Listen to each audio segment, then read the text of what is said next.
Bismillahirrahmanirrahim. Our today's topic is about the reactions of period 3 elements. Period 3 के elements हमारे पास water के साथ इनके reactions हम पढ़ेंगे, इसके अलावा ऑक्सीजन के साथ इनके reactions पढ़ेंगे as well as chlorine के साथ.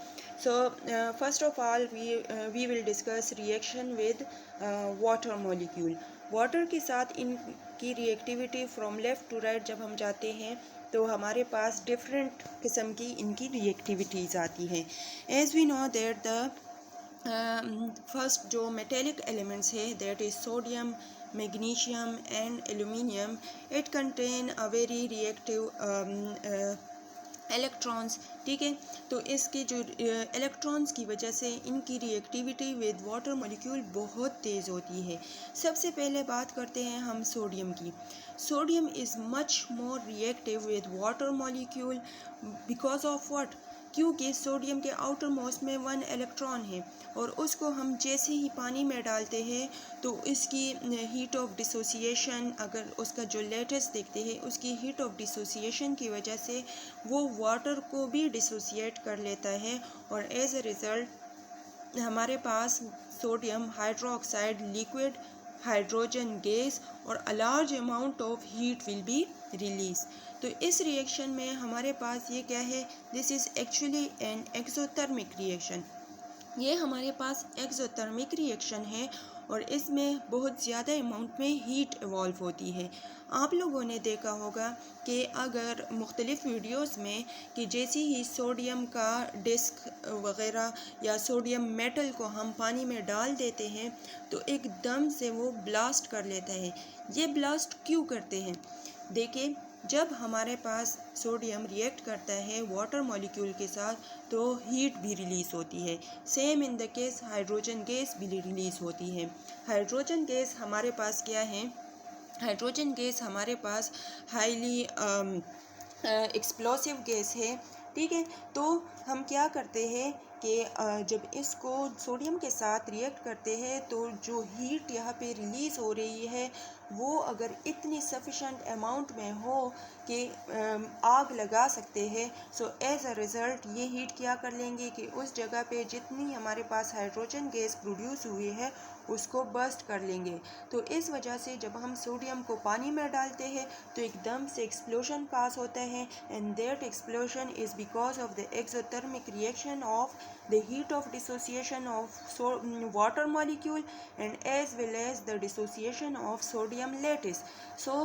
जब हीट इतना ज़्यादा हो जाएगा कि वो उस जगह पे एक एक्सप्लोसिव मेटल या एक्सप्लोसिव गैस मौजूद है तो उसमें आग लगा लेगा या वहाँ पे धमाका कर लेगा. बिकॉज ऑफ व्हाट, क्योंकि हाइड्रोजन गैस वहाँ पे मौजूद है तो हाइड्रोजन गैस की वजह से वहाँ पे एक्सप्लोजन काज हो जाती है. फिर हम बात करते हैं मैग्नीशियम की. तो मैग्नीशियम में हमारे पास क्या है कि 2 किस्म की कंडीशंस है. हमें पता है कि मैग्नीशियम एग्जिस्ट करता है in the form of magnesium ribbon. ठीक है, तो यहाँ पे क्या होगा कि अगर हम 2 कंडीशन अप्लाई करेंगे, या तो हम कोल्ड कंडीशन अप्लाई करेंगे या हम स्टीम में करेंगे. अगर मैग्नीशियम को हम कोल्ड में वाटर के साथ रिएक्ट करते हैं, मतलब कोल्ड वाटर के साथ, तो हमारे पास क्या होगा कि लेट सपोज़ ये हमारे पास मैग्नीशियम रिबन है. तो जो वाटर के मॉलिक्यूल हैं वो मैग्नीशियम के आउटर इलेक्ट्रॉन्स के आउटर एटम्स के साथ रिएक्शन करके मैग्नीशियम हाइड्रोक्साइड बना लेंगे और फर्दर रिएक्शन को स्टॉप कर लेंगे. ठीक है, तो कंडीशन क्या है कि मतलब कोल्ड कंडीशन है, जो मैग्नीशियम के आउटर मोस्ट इलेक्ट्रॉन है वो टाइटली बॉन्डेड है. ठीक है, ये मतलब पेयर की फॉर्म में एग्जिस्ट कर रहे हैं. तो यहाँ पे क्या हो रहा है कि मैग्नीशियम की रिएक्टिविटी थोड़ी सी स्लो डाउन हो जाती है.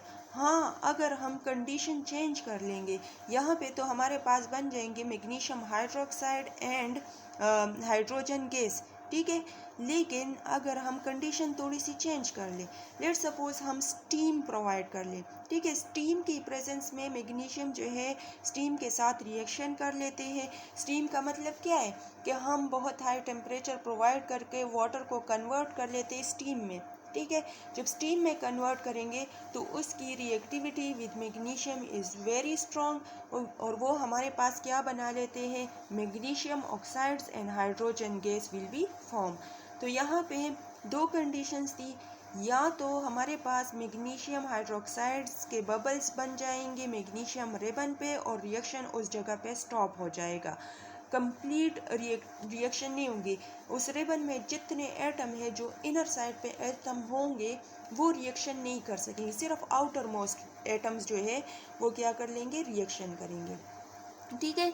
और अगर हम स्टीम प्रोवाइड करेंगे तो स्टीम्स की वजह से क्या होगा कि डिसोसिएशन एनर्जी जो है वो ओवरकम हो जाएगी और वो हमारे पास मैग्नीशियम को भी डिसोसिएट कर लेंगे और यूँ हमारे पास magnesium oxides and hydrogen gas will be release.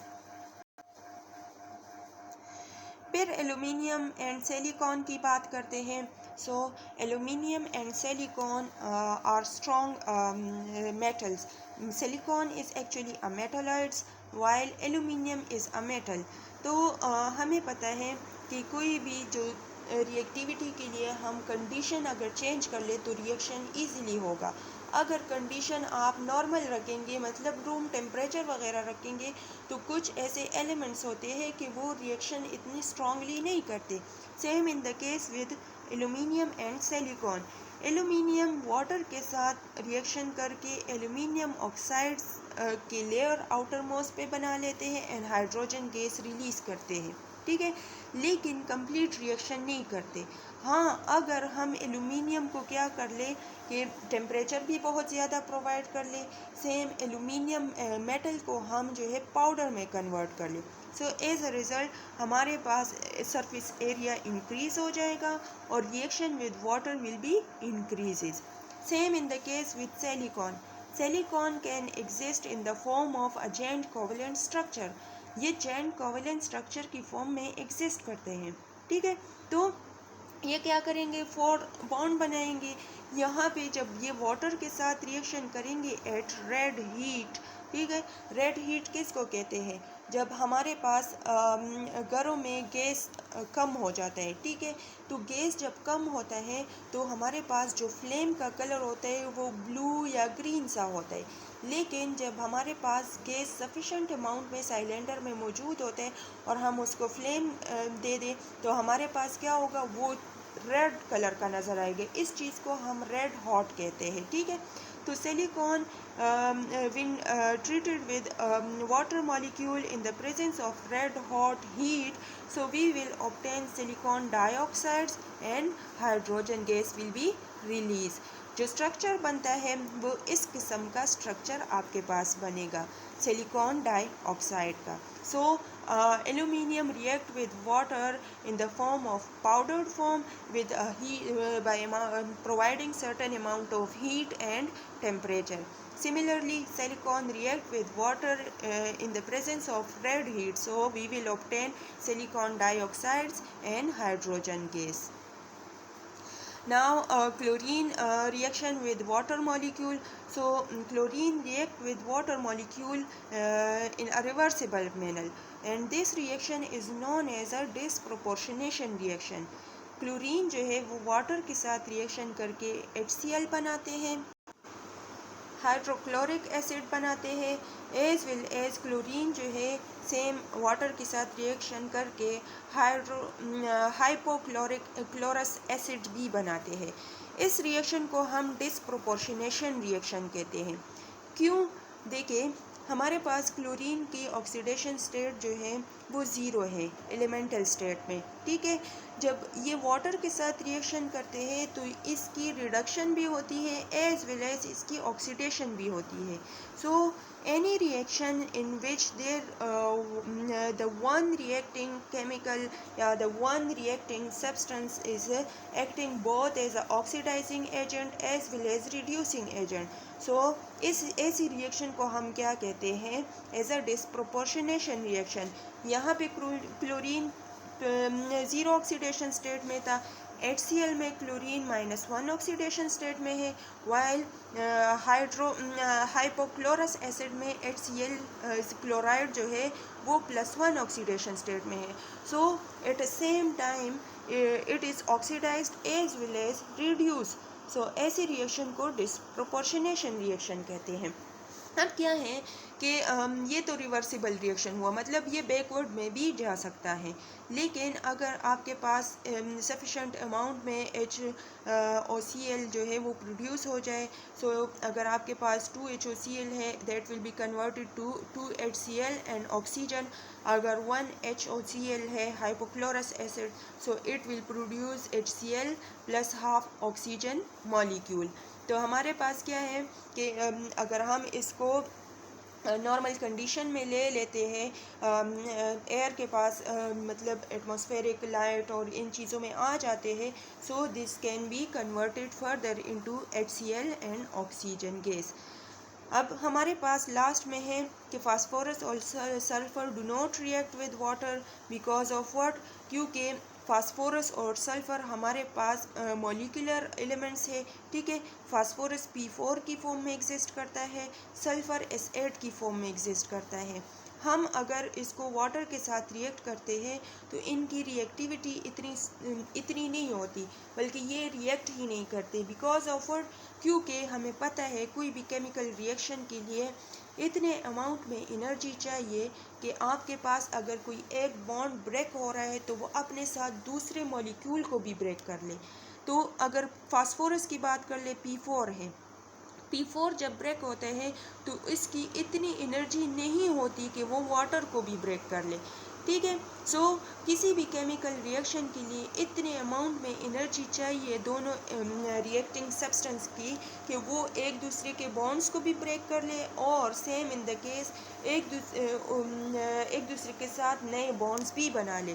तो सल्फर एंड फास्फोरस के साथ ये मसला है कि उनकी डिसोसिएशन एनर्जी इतनी नहीं है कि वो वाटर मॉलिक्यूल को डिसोसिएट करके उसके साथ बॉन्ड बना ले।